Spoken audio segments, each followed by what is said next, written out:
USA matches. We are the Zach. Like Jay-Z is that, in the act. And of course, I'm DJ DEEPOINC. That's D Poise on all social media. And of course, we got Jimmy Talk Sports. Let's go. We here. Yes, sir. And who is that man in the bottom down there? It's your boy Kid Justice in the house, man. Let's get it.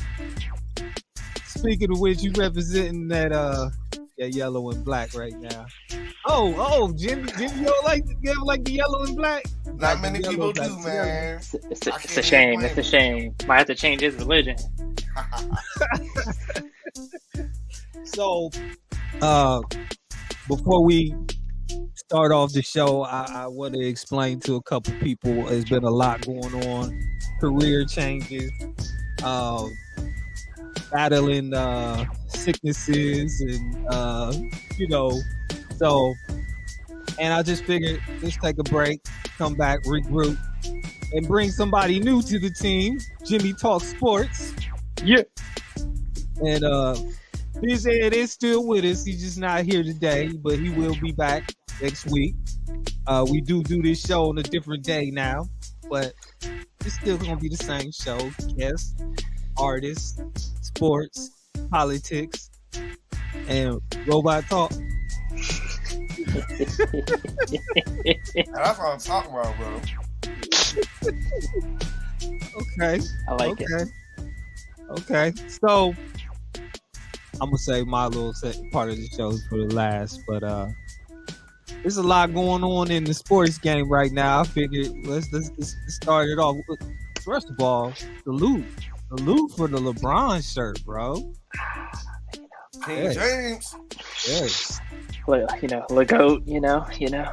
I just watched a documentary on Netflix about the Lakers and HBO Max. The HBO Max one is the truth, though.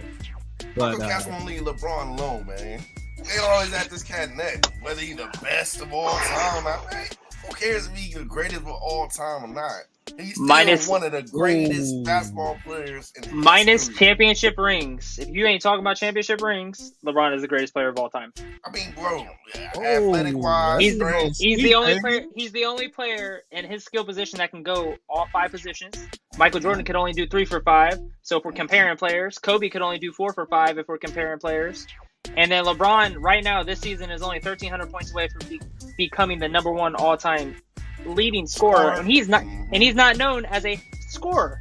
So LeBron's doing big things in his career, especially for this being his 20th season in the NBA. For that huge of a milestone, it's incredible. It's like where's my cup green? Guys just wanna, bro. Why is your cup invisible? That's kind of sweet. I need that. Hey, that's cold. That's insane. Hey, I need that. You gotta teach me how to do that, bro. But anyways, man. Okay, I didn't know I was doing that.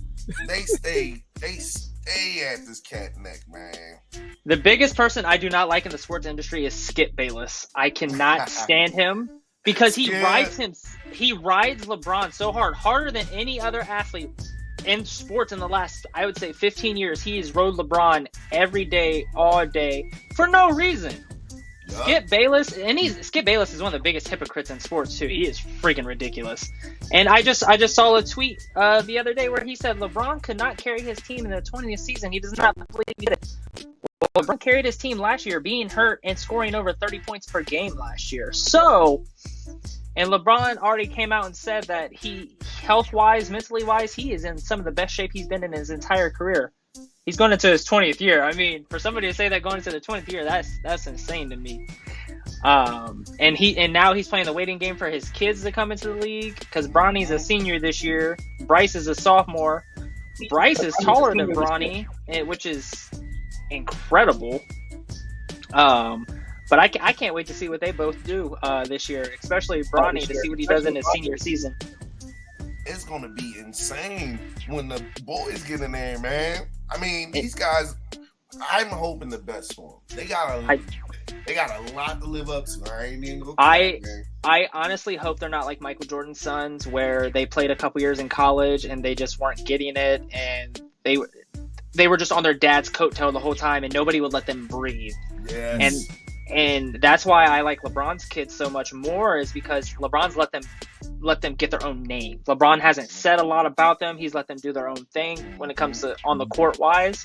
So I feel like LeBron's not putting that pressure on them as far as like his name, but he's making them great athletes behind the scenes. Exactly. I do have one complaint about LeBron. This is go for most basketball players. Flopping, man. Oh my It goodness. seems it's like crazy. they pull back on the calls. The flopping has went down It's a lot. Yes. 3 points. I get it. 3 points, but come on, man. Let's just hoop, man. Exactly. I just want to see you guys hoop, man. Ain't a LeBron thing. Everybody flops. That's one of the things that had me quit watching basketball. Like, these guys be faking it. This is actually more than basketball now. Soccer players, they're acting like soccer players to a whole soccer point. Players be killing me. Like, bro, what happened? They be rolling around on the ground, screaming and crying. Ain't nothing wrong. Ain't nothing wrong. Getting to the top of the NFL, though, a lot of news. Actually, I'm going to start with Steeler Nation. I am in disarray with them right now because TJ Watt is hurt and potentially out for the year. I do not have an injury update right now on Cameron Hayward, but I know he is not starting the season.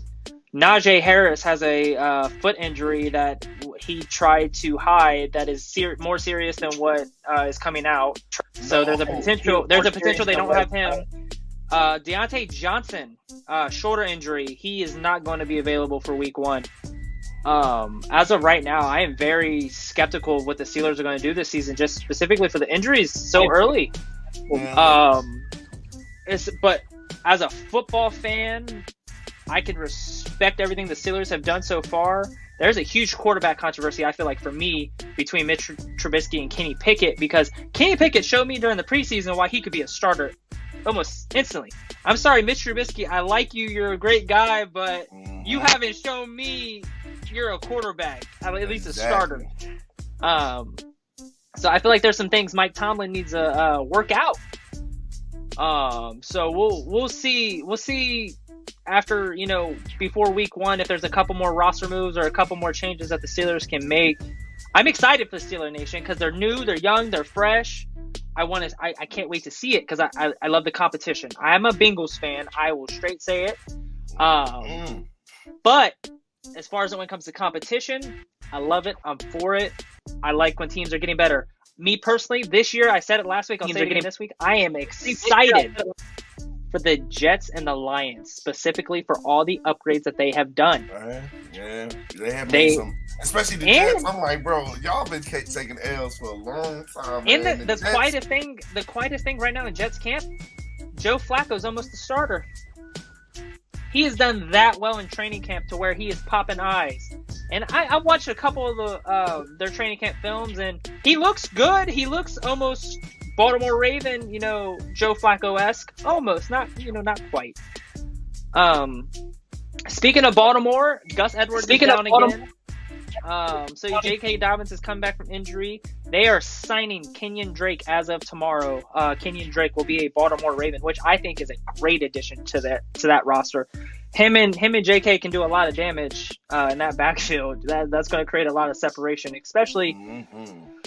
I don't know who Baltimore's really going to throw to. Like, who's going to be their primary weapon? Because nothing popped. The preseason, nobody popped. Like, I was expecting that pop, and I just didn't see it. Now, Pickens for the Steelers, that boy gonna be bad. That boy gonna be a 1,000-yard receiver this year. I can guarantee that. As long as he can stay healthy, his blocking is. Did you see his blocking? That is incredible for a receiver to block that way. Yes. He was mowing people down, pancaking people.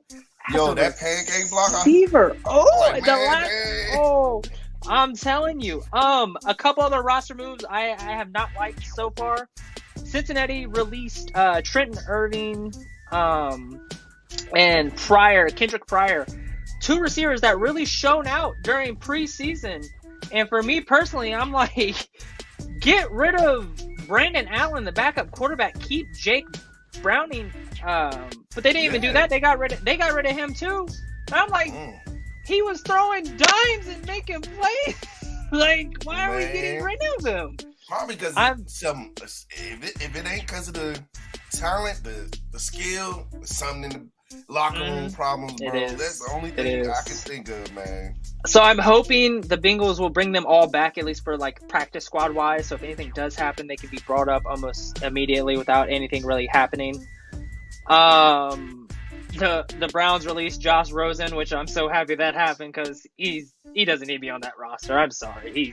He's been nothing but trouble since he was in the NFL, nothing but chaos around him.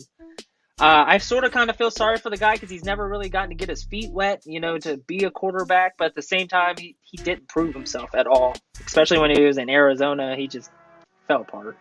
Yep. But yeah, I'm very excited for the NFL this year because I don't feel like there's going to be a lot of parity. I feel like there's going to be a lot of different changes for the good, nothing for the bad. I'm a little weary though of the Colts. They got rid of Phillip Lindsay, which I thought he would have been a great backup for Jonathan Taylor. So I was very skeptical of that release, but I don't work in the front office, nor do I work in the back office, so I don't know what's happening. Right. But it was just a weird release. I didn't think it would happen. Go ahead. This year, you're gonna see a lot of teams that have been taking L's for a long time. They gonna get some shine. Teams like my good old Steelers, hey, I'm still rooting for them, but man, they going through rebuilding stages. Mm-hmm. It could be hit or miss with us. And I'm not worried about the Steelers as far as you guys getting wins, because somehow, some way, Mike Tomlin gets that team prepared no matter what. And last year, you guys, you snuck into the playoffs last year, and I don't know how. Yeah. But that's the coaching of Mike Tomlin. That boy, he is so underrated as a coach to me.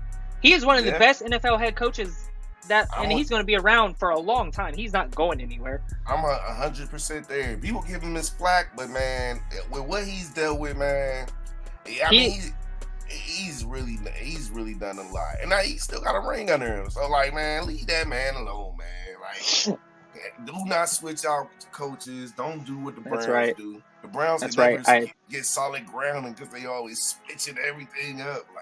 And I agree with that completely. Breaking news out of Raiders camp. They got rid of their 2021 first round offensive lineman Alex Leatherwood, which was very shocking. I read a lot on this. His last 2 years at Alabama, he played left guard, and he was really good at it. I mean, he was the top lineman, I think, in that draft, and they had him switching around on the offensive line so much he never really got to get settled and show them what he could do. And now he's a free agent. I really hope he gets a home. He deserves a good home. Somebody that can use him for his talent, because that kid, he's young, he's fresh. He's a great big offensive lineman that would do anybody justice. Another team I'm skeptical about so far this year is the Dallas Cowboys. This is not their year, so sorry, Dallas fans, if you're listening, it ain't your year. No. You don't have anybody to throw to. Your running game is skeptical because Ezekiel Elliott's putting up and putting down weight. He has not been consistent. He cannot stay healthy. Again, I'm a Buckeye fan, and as to say that, it hurts, but to throw it in that aspect, Zeke has to stay healthy in order for that team to, I feel like, to move, because if he can run the ball, get at least 1,500 yards rushing, Pollard behind him, he could be 1,000-yard back if they would allow him to be. And then that opens up the passing game, but you only have Michael Gallup and CeeDee Lamb. You don't have nobody else to throw to. You got rid of everybody, and you let people leave. I get Jerry Jones is cheap and don't want to spend money, but man, everybody blames Jerry Jones all the time, but I don't know. The whole organization, it's up and down. That organization is so up and down. But I'm giving that division this year. The Philadelphia Eagles won that division, hands down. Their team overall I feel like is the most improved in that division. They have the most raw talent. They just picked up what's his name? I want to say it's like Stanley Johnson. I think that's his last name, from the Saints, as a safety. They just traded for him today and got him today. So they're just beefing up that defense, and I am very excited for the Philadelphia Eagles. They are making moves that I never foresaw happening, especially in the draft when they got AJ Brown. I went crazy when that happened today at the draft. So I am very excited for the Philadelphia Eagles. It's going to be a great year for them. As far as I'll go division breakdowns real quick. AFC East, Buffalo wins. AFC North, I got it close, but I still have the Bengals winning because I feel like as far as consistency goes for that division, that team will be consistent. Offensive line is brand new, so hopefully we fill those holes. AFC South, the Colts win that division. The Tennessee Titans have went downhill. I'm sorry, they're going to end up being like the Carolina Panthers, and they're going to run the ball 150 times, and Derrick Henry is going to go down the drain because you're not going to be able to keep him healthy. I'm sorry. You can't give him the ball that many times and expect to win a lot of games. For the AFC West, that is by far the best division in football to date. I can guarantee you that with the Chargers, Chiefs, Broncos, and Raiders, they all upgraded. They all have great rosters. It was so hard for me to pick a winner in this division. I mean, it's this close as far as picking that winner. As far as that being said, I have it either the Chargers or Chiefs win that division this year. The Chargers with their upgrades on defense is so scary. Adding Khalil Mack to that defense, adding Von Miller. To